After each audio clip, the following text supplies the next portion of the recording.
Alright, I know it's been a while since I made a video, and a fish training video at that. Um, this is obviously a different fish than what I got in the original videos. Those fish I gave to some students. So I recently got this fish for my daughter, who loves feeding it. So that's really really excited about passing on my enjoyment of fish to my daughter. So anyways, this is her fish, but I'm training it. She just calls it fish. But anyways, to pick this fish out, all I did was I went to the store and I said, hey, give me an orange one, because that's what it looks like the fish from the Goodnight Show on Sprout, Hush the Fish. And there was one fish that was swimming kind of funny in there. I said, give me the one that's not swimming funny.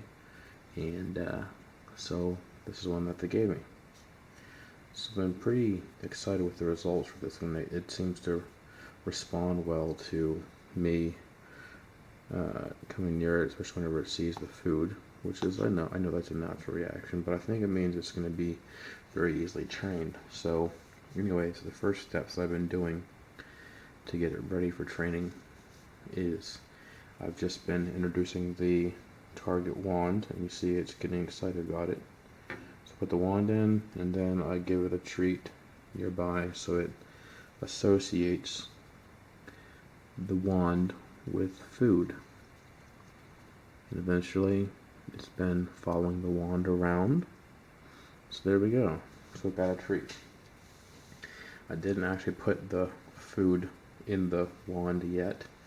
Just wanted the fish to associate the wand, especially the pink color tip right there, with the food. This is an example of operant conditioning by Skinner in his research. So just that's pretty much the biggest step, is getting the fish to recognize the wand, meaning a symbol of reward, or that a reward is coming. Obviously the first step I had to do was get the fish acclimated to its new environment. Make sure that you do not just put water straight from the tap. Make sure it's I just made sure that this water was sitting out for a few days to let all the chlorine and stuff evaporate out of it and let the temperature settle. I also had some water sitting in my classroom with a bunch of these plants. These are Java ferns I just had laying around. They were in a pretzel container with water, and they'd been sitting in there just being plants, and so I just pour the rest of my water bottle, reusable water bottle, of course. I don't use the disposable water bottles. I just pour the rest of my water into this container every day, and so they would keep the plants with some water, and the plants had some beneficial bacteria on them. So then when it was time to get the fish, I just brought home the enclosure here and brought home these jar fulls of water from the pretzel jar, and then the plant was in one of them, and I put 3 of these plastic jars of water in this container, and then I added the fish, and then so that way it wouldn't go through too much shock. At first it looked like I was a little bit worried at first because it wasn't completely energetic and acting like normal, but eventually it came around and it was starting to act a little bit more normal after a few hours. So that's pretty much it for getting the fish introduced to its new enclosure, and then the beginning parts of training. So you get it introduced, you get it used to feeding, and I just feed it just, nothing fancy.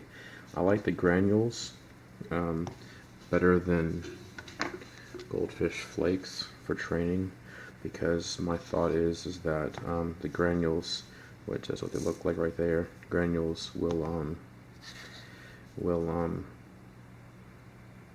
they don't float as much, so they're more dense and it's more like a treat. Whereas this is what I give them when it's just a feeding, which I never use a feeding as just a feeding. It's always an opportunity for a training session. So that's it.